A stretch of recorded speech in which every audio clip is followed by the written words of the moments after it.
कुर्ते पजामिਆਂ ਨੂੰ ਛੱਡਿਆ ਨਹੀਂ ਪਾਵੇ ਸੂਟ ਗੁੱਚੀ ਆੜੇ ਪਾਉਣ ਲੱਗ ਪਏ ਅਸੀਂ ਕੁਰਤੇ ਪਜਾਮਿਆਂ ਨੂੰ ਛੱਡਿਆ ਨਹੀਂ ਪਾਵੇ ਸੂਟ ਗੁੱਚੀ ਆੜੇ ਪਾਉਣ ਲੱਗ ਗੇੜਾ ਇੱਕ ਹੀ ਬਥੇਰਾ ਤੇਰੇ ਟਾਊਨ ਨੀ ਸਿਰ ਬੱਦਲਾ ਦੀ ਔਰ ਪੈਰ ਡਾਊਨ ਨੀ ਕਾਲੇ ਰੰਗ ਦੇ ਸ਼ੌਕੀਨ ਮੁੰਡੇ ਬ੍ਰਾਊਨ ਨੀ ਮਿਲਦੇ ਆ ਬਸ ਯਾਰਾਂ ਦੇ ਅਰਾਊਂਡ ਨੀ सो वेलकम बैक गाइस की हाल चाल सब फुली सारे वधिया होवोगे केजीएफ चैप्टर 2 मूवी दे बिहाइंड द सीन्स ते कुछ अंदरूनी गल्लां आज देखदे हैं।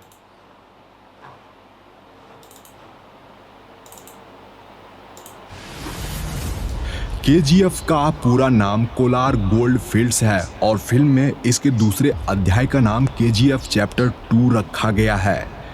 यस यानी रॉकी भाई को जिन्होंने हिंदी में आवाज दी है उनका नाम सचिन गोले हैं। आप उनकी एक झलक यहाँ देख सकते हो। ऑफर क्लोजेस सून। केजीएफ चैप्टर 2 के डायरेक्टर प्रशांत नील सर ने कोलार गोल्ड फील्ड्स में सोने की खानों को दिखाने के लिए हाईटेक टेक्नोलॉजी के साथ साथ वीएफएक्स यूज किए थे। लीड कास्ट के अलावा इस फिल्म में 800 से ज्यादा जूनियर आर्टिस्ट को लिया गया जिन्हें आप यहाँ देख रहे हो। बाकी इतने 800 आर्टिस्ट को बाहुबली और बाहुबली 2 में भी हायर नहीं किया गया था। केवल यही नहीं, ज्यादातर फिल्म मेकर्स ऑब्जेक्ट मॉडलिंग और कॉपी पेस्ट से ही लोगों की भीड़ को मूवी में दिखाते हैं। बिल्कुल एरी आहो हुण ज्यादातर जिवें हुण अपने महाराणा ने किहड़ी आनी आया हुण अक्षय कुमार की जिहड़ी फिल्म आ रही है ਉਹਦੇ ਵਿੱਚ ਵੀ ਤਾਂ ਉਹ ਵੀ ਕਾਪੀ ਪੇਸਟ ਕਰ ਰਹੇ VFX ਨਾਲ ਜਿਹੜੀ ਫੌਜ ਵਗੈਰਾ ਦਿਖਾਈ ਗਈ ਹੈ। ਇਹ ਬਹੁਤ ਜਗ੍ਹਾ ਤੇ ਹੁੰਦਾ ਹੈ ਤਾਂ ਇਹ ਬਹੁਤ ਵਧੀਆ ਗੱਲ ਹੈ ਕਿ ਅਸਲੀ ਲੋਕ ਦਿਖਾਏ ਨੇ। ਜਿਵੇਂ ਲਗਾਨ ਦੇ ਟਾਈਮ ਤੇ ਆमिर खान ने इकट्ठा ਕੀਤਾ ਸੀ ਬੰਦਾ ਬਹੁਤ। एलेक्सा SXT जैसी हाई डेफिनेशन कैमरे को सिनेमेटोग्राफर भुवन गोंडा ने कंधे पर रखकर सारे एक्शन सीन शूट किए थे ताकि शॉट परफेक्टली लिया जा सके। इतना ही नहीं, इस एक कैमरे का वजन ही 40 किलोग्राम है। बल्ले बल्ले बल्ले बल्ले एरी ਜਿਹੜਾ ਛੋਟੇ ਵਾਲਾ ਮਿਨੀ ਹੈ ਤੇ ਰੈੱਡ ਹੋ ਗਿਆ ड्रैगन ਉਹ ਤਾਂ ਮੈਂ ਚੱਕਿਆ ਹੋਇਆ, ਮੈਂ ਉਹਦੇ ਤੇ ਪ੍ਰੈਕਟਿਸ ਕਰਕੇ ਦੇਖੀ ਹੋਈ ਹੈ। बहुत हैवी है, सीरियसली दुखन लग जाता बंदे दा मोटा। वैसे इस फिल्म में 150 से ज्यादा कैमरे यूज हुए हैं। 150 मतलब डिफरेंट कैमरा शूट हुए ने बाहर। इन्हें डिफरेंट एंगल दिखाने के लिए इस्तेमाल किया गया था। मैं आपको क्या बता दूं कि भुवन गोंडा सर डायरेक्टर साहब के पसंदीदा सिनेमेटोग्राफर हैं। उन्होंने केजीएफ चैप्टर 1 को बनाया था। इसके अलावा प्रभास के साथ उनकी अगली फिल्म सालार में भी भुवन गोंडा ही सिनेमेटोग्राफर हैं। फिल्म के कॉस्ट्यूम डिजाइनर नवीन सेट्टी है। इनके अलावा योगी जी राज भी थे। आप उन्हें और उनकी टीम को कलाकारों को कॉस्ट्यूम पहनाते हुए देख रहे हो। यहाँ उनके द्वारा अधीरा यानी संजय दत्त को तैयार किया जा रहा है।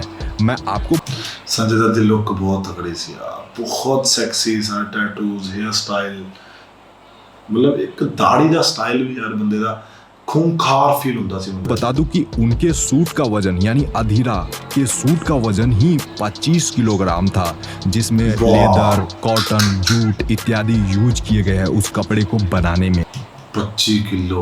श्रीनिधि शेट्टी और यश का कॉस्ट्यूम डिजाइन सानिया सरधारिया ने किया है। उन्होंने लीड कास्ट को मॉडर्न और रेट्रो लुक बखूबी और पूरे परफेक्शन के साथ दिया था, तभी तो इस फिल्म के लुक से लेकर स्टाइल तक फेमस हो गए हैं। वैसे तो फिल्मों में कार चेजिंग सीक्वेंस को VFX स्टूडियो में ही शूट करके दिखाया जाता है, बट इस फिल्म में ओरिजिनलिटी का पूरा ध्यान रखा गया था। यहाँ पर आप जिस कार को देख रहे हो जिसमें कि रॉकी रीना को बचाने जाता है, दरअसल यह फोर्ड मुस्तांग 1969 है, जो मुस्तांग नहीं मस्टैंग की काफी महंगी कार है। मुख्यतः केजीएफ चैप्टर 2 फिल्म की शूटिंग कोलार गोल्ड फील्ड्स के अलावा बेंगलुरु, हैदराबाद और मैसूर में शूट किया गया है, जिसके बारे में आप आगे जानोगे। ओके। वैसे तो मूवी में कोलार गोल्ड फील्ड्स के कुछ ही डिस्टेंस पर रॉकी का रॉयल प्लेस था, बट असल में उनके घर को दिखाया जो गया है वह लोकेशन हैदराबाद के ताज फलकनुमा पैलेस का है। Okay okay okay okay okay यार ਕਾਫੀ ਸੈਕਸੀ ਤੇ ਕਾਫੀ ਮਿਹਨਤ ਵਾਲਾ ਕੰਮ ਹੈ। ਹਰ ਇੱਕ ਜਗ੍ਹਾ ਨੂੰ ਲੱਭਣਾ, ਉਦਾਂ ਦੀ सेम चीज क्रिएट करनी। बट फिल्म में हमें ये दोनों चीज एडिटिंग के जरिए एक साथ यानी अगल बगल में दिखाई गई थी। मूवी का यह सीन उस समय का है जब रॉकी को देखकर लगता है कि वह अब सब कुछ हार चुका है, बट वह इनायत अली से डील करने दुबई चला जाता है। तो वहाँ जो बीच वाली लोकेशन पर यह वाली शूटिंग आप देख रहे हो, वह एक्चुअली इंडिया का ही लोकेशन है। अच्छा हाँ, वो VFX ਨਾਲ ਪਿੱਛੇ ਲਾਇਆ ਹੁੰਦਾ ਹੈ, ਜਿਹੜਾ ਮੇਨ ਉਹਦਾ ਜਿਹੜਾ ਉਹ ਹੁੰਦਾ ਹੈ ਕੀ ਕਹਿੰਦੇ ਹੋਟਲ ਜਾਂ ਇਹਦਾ ਥੋੜਾ ਜਿਹਾ ਫੀਲ ਹੁੰਦਾ ਸੀ। कर्नाटक के पाडुकेरे बीच के मलपे में इस वाले सीक्वेंस की शूटिंग हुई थी। अब क्लाइमेक्स के इस सीन को देखिए, आपको क्या लगता है कि क्लाइमेक्स बनाना कितना डिफिकल्ट होगा? फिल्म मेकर्स ने अपने टोटल बजट का 15% हिस्सा क्लाइमेक्स के लिए ही बचा कर रखा था, यानी सिर्फ क्लाइमेक्स पर ही 12 करोड़ रुपए खर्च कर दिए गए थे। ओहो। एंड लास्ट वाला फाइटिंग सीन है जहां पर अधीरा और रॉकी को लड़ते हुए दिखाया गया है, जो कि काफी दमदार फाइटिंग सीक्वेंस में से एक है। तो इस जगह पर दोनों ने दमदार फाइटिंग तो करी है, बट जानकर आपको अच्छा लगेगा कि इस एक्शन सीन के लिए ना तो यश और ना ही संजय दत्त ने कोई डबल बॉडी इस्तेमाल किया है। अच्छा, यानी कि यहाँ कोई भी डबल बॉडी नहीं है। ब्यूटी पेजेंट श्रीनिधि जी, जिन्होंने इस फिल्म में रीना का किरदार निभाया है, जो कि रॉकी की वाइफ रहती है, यहाँ उन्हें आप बिहाइंड द सीन में देख रहे हो, वो अपने शॉट को खुद से देख भी रही है एंड वो काफ़ी अच्छा फील कर रही है। और यह क्लिप होली का है। वह और उनकी टीम यानी KGF टीम ने इस साल सेट पर ही होली खेला था। उन्हें गुलाल लगे हुए आप देख रहे हो। एंड मैं आपको बता दूं कि श्रीनिधि जी इस फिल्म के लिए यानी KGF फिल्म के लिए बड़ी बड़ी 7 फिल्मों का ऑफर अब तक ठुकरा चुकी है, ताकि वह रॉकी के साथ स्क्रीन शेयर कर सके। क्योंकि उन्होंने पता सी ना एक्टर्स ਨੂੰ ਕਿ ਕਿੰਨੀ ਵੱਡੀ ਫਿਲਮ ਹੋਣ ਵਾਲੀ ਹੈ KGF चैप्टर 2। क्लाइमेक्स का यह धांसू सीन है जिसके शॉट्स और रील आजकल खूब वायरल हो रहे हैं। यह सीन फिल्म में आपको कुछ ऐसे दिखाया गया था। यहाँ पर रॉकी खतरनाक लुक में मिनिस्टर को मारने पहुंचता है। तो फिल्म में दिखाए जाने वाला यह सीन एक रियल लोकेशन का है, यानी कि इसे VFX स्टूडियो में बनाया नहीं गया था, बल्कि यह लोकेशन मैसूर के इन्फोसिस कैंपस का है, जो कि कर्नाटक में स्थित है। इस जगह पर AK-47 की ढेर लगी हुई है और यहाँ पर कुछ पुराने जमाने की जीप और एम्बेसडर कारें भी दिख जाएगी आप लोगों को। तो यह इसी शूटिंग लोकेशन का BTS है। यह इन्फोसिस कैंपस मैसूर का बाहरी एरिया है। ओके, इन्फोसिस कंपनी दा है ना, कंपनी दा ओके, प्राइवेट कंपनी दा सेट सीगा। इस जगह हैंडसम रॉकी भाई का प्राइम मिनिस्टर रमिका सेन से पहली मीटिंग होती है, जिसका BTS आप यहाँ देख रहे हो। इस जगह पर रॉकी रेड कलर के सूट में नजर आए थे, जो कि इन दिनों काफी ट्रेंड कर रहा है। इस तरह के कॉस्ट्यूम, इस तरह का आउटफिट आजकल लड़के खूब पसंद कर रहे हैं।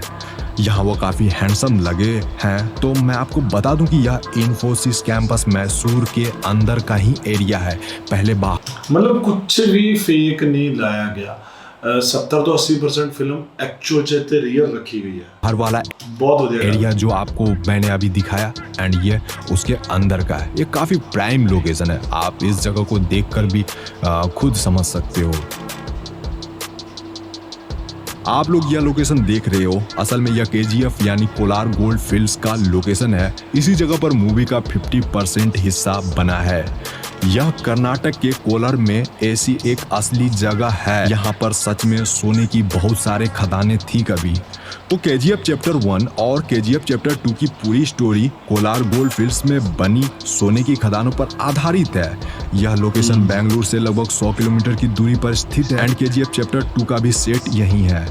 वैसे तो केजीएफ ओके की स्टोरी काल्पनिक है, लेकिन कहीं ना कहीं इसे आप लोग रियल कोलार गोल्ड फील्ड से रिलेट कर पाओगे। साल 1981 की प्राइम मिनिस्टर रमिका सेन यश को इंडिया का सबसे खतरनाक क्रिमिनल बताकर उनके खिलाफ डेथ वारंट सिग्नेचर करती है, लेकिन उससे पहले यश गरुड़ा को मारकर कोलार गोल्ड फील्ड के ऊपर अपना साम्राज्य खड़ा कर लेता है और फिर कोलार गोल्ड फील्ड से निकलने वाले सोने को अपनी मन मर्जी कीमत पर वह बेचता है। रियलिटी से भी आप लोगों को रूबरू करवाऊं तो 1979, 1980 और 1981 में गोल्ड की रेट बहुत तेजी से बढ़ी थी।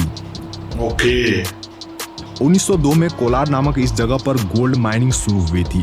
माइनिंग के लिए बड़े बड़े इक्विपमेंट्स लगाए गए थे। उस समय ब्रिटिश की हुकूमत थी, जिससे कि उन्होंने भारत में गोल्ड माइनिंग के लिए एक डैम बनवाया जिसे कावेरी डैम कहा जाता है। तो इस डैम से काफी मात्रा में बिजली उत्पादन की जाती थी। मतलब किन्ना कुछ जुड़िया होया ना, असली चीज तो भी किन्नी प्रभाव था फिल्म। आपको बता दूं कि तब एशिया में कुछ ही चुनिंदा देशों में इलेक्ट्रिसिटी जैसी कोई चीज गल दसी हुई है, फिल्म च आई थी, जिसमें सबसे फेमस था जापानी पावर हाउस, जो कि आसपास के देशों को बिजली प्रोवाइड करता था। कावेरी डैम से इतनी ज्यादा इलेक्ट्रिसिटी प्रोड्यूस होने लगी कि आसपास के शहरों को भी इसका फायदा मिलने लगा था। यही वह बड़ी वजह है जिससे कि बेंगलुरु देश का सबसे पहला बिजली संपन्न शहर बन गया था, जो कि फैक्ट भी है। तो जैसा कि मैंने कहा कि यह लोकेशन रियल है। केजीएफ चैप्टर 2 के डायरेक्टर प्रशांत नील सर चाहते तो ये पूरी फिल्म वीएफएक्स स्टूडियो में भी बना सकते थे, लेकिन यहाँ जो सेट तैयार किए गए थे उनके पीछे काफी मेहनत लगी है। एंड मैं आपको बता दूं कि केजीएफ मूवी के कोलार गोल्ड फील्ड के इस सेट को बनाने में 9 महीने लगे थे और 250 लोग प्रतिदिन काम करते थे। क्या बात है, किड्डा वड्डा सेट ते किन्नी दूर दी सोच के फिल्म बनाई गई है। फिल्म दे शुरू होने तो 9 महीने पहला ही शुरू हो गया सी सारा कुछ।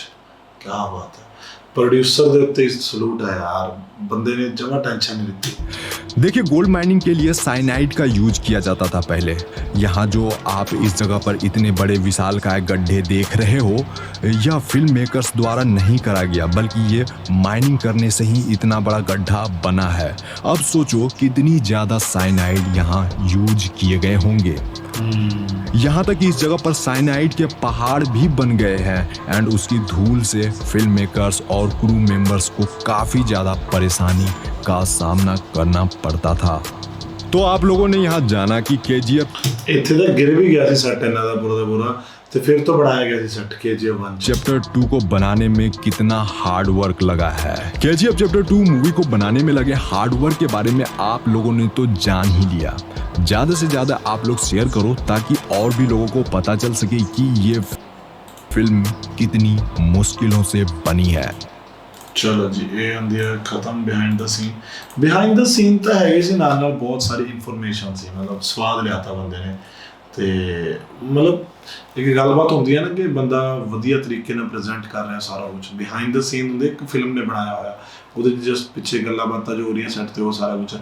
ਬਟ ਜਦੋਂ ਸਾਨੂੰ ਫਿਲਮ ਬਾਰੇ ਜਾਣਨ ਨੂੰ ਮਿਲਦਾ, ਬੰਦਾ ਕਨੈਕਟ ਹੁੰਦਾ ਫਿਲਮ ਨਾਲ ਕਿ ਯਾਰ ਫਿਲਮ ਤਾਂ ਇੰਨਾ ਕੁਝ, ਇੰਨਾ ਬੰਦਾ, ਇੰਨੀ ਮਿਹਨਤ, ਮਤਲਬ ਮਜ਼ਾ ਆ ਗਿਆ। ਹੁਣ RRR ਸੀਗੀ, RRR ਤੇ ਵੀ ਬਹੁਤ VFX ਯੂਜ਼ ਹੋਏ ਨੇ, KGF 'ਚ ਵੀ VFX ਯੂਜ਼ ਹੋਏ ਨੇ, ਬਟ ਉਹ फिल्म च जो ओरिजिनैलिटी दिखाई गई है, जो असली चीज़ां जो एक्चुअल च लड़ाइयाँ हुई हैं, सारा कुछ 15 करोड़ सिर्फ लास्ट दे क्लाइमैक्स फाइट वास्ते रखा गया सी। बहुत वड्डी गल हुंदी है। 100 करोड़ च आई थिंक फिल्म बनी है, तो मतलब स्वाद आ गया सच्ची, कोई दिक्कत नहीं है कि फिल्म पूरी बंब, हर एक बंदे की एक्टिंग इन्नी तगड़ी है। 2-3 बार मैं फिल्म देख चुके हैं, मज़ा आ गया सच्ची। तो बाकी दैट्स ऑल, मेरे से इतने मेरे रिएक्शन। सत श्री अकाल।